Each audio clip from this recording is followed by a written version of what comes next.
Hi, I'm Tim. Welcome to Watchbox, and thanks for logging on. If you love this watch, email me directly, tmosso at thewatchbox.com. It's in the description below. Your purchase and pricing email question line for buying this or any watch you see here on our channel or our website. Reach out to me directly at tmosso at thewatchbox.com.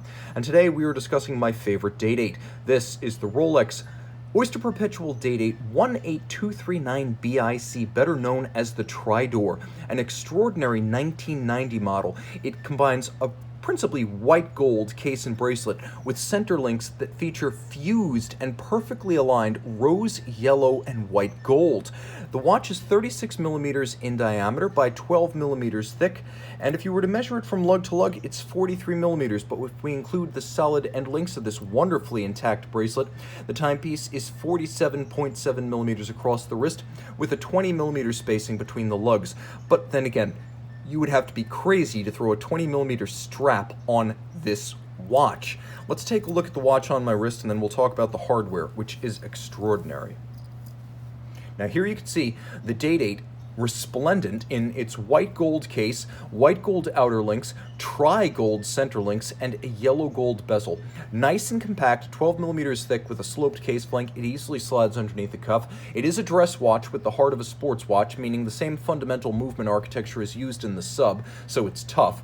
And it's 100 meters water resistant, so it's nice and hardy for those times when you want to get wet and wild or your friend pushes you into the pool. Nevertheless, this could easily be worn under any dress cuff as your formal timepiece and on any wrist, as I can affirm that this watch will fit on a wrist as small as 13 centimeters circumference. Now, this is a beautiful bracelet, and the tolerances are outstanding. There's no rounding off at the edge of the links. There's absolutely no evidence of refinishing.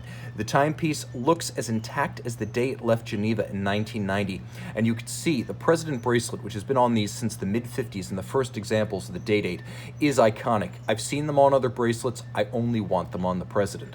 Now, it gives you that lovely small link feel of a Jubilee, but with the solidity of the three-link sports watch Oyster bracelet, so it's the best of both worlds. Look at how perfectly Rolex has forged those three golds, rose, yellow, and white together. There's no blending. It's perfectly straight aligned within each link and from link to link. That is the industrial might of Rolex, and no one else does that. Removable links are fixed by screws, white gold, of course, and there is a white gold crown clasp with the 5-point coronet, the only mark as to the partition point between the two halves.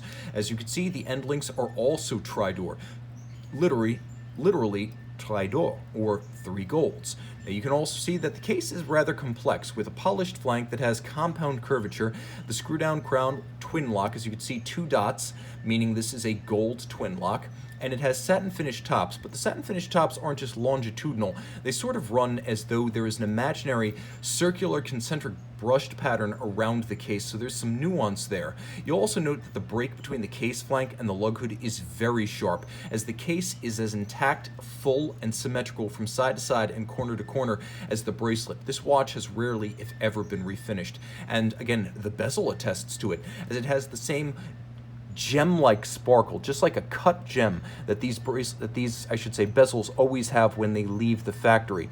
So the bezel twinkling and sparkling with sharply defined facets around a dial that is a wonderful golden sunburst with original tritium lume. This is an original tritium dial, and as you can see, not only is this a Tridor in like new condition, but it's a diamond set dial, loading up the richness. This is like a triple fudge cake. Now, as you can see, the dial is spotless, no evidence of oxidation, tarnish, or mishandling, and it is a double quickset generation watch, one of the first 2 years of the double quickset, meaning you can do this. You can set the date and you can set the day. In the intermediate position, you don't need to spin the hands to set. There is also a hacking seconds or stop seconds function. Also, note on the dial the use of two different types of gem. By the way, both gems, baguette cut for 9 and 6 and brilliant cut for the other hours, are on white gold bases.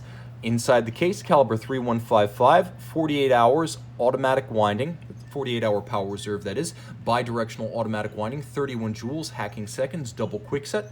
It has a full balance bridge with a free sprung index those features giving it shock resistance, 5-position adjustment with a handmade Breguet over coil hairspring, allowing the watch to keep excellent time in any orientation, which enables it to earn a COSC chronometer certification. And again, it beats away at 8 beats per second. This is a timepiece with sapphire crystal, double quickset, and plenty of water resistance that wears like a modern Rolex watch. But being 30 years old and a rare discontinued series, the Tridor, this is the ultimate Rolex Day-Date collectible from the time frame. Email me directly with your questions, tmosso@thewatchbox.com for purchase and pricing details.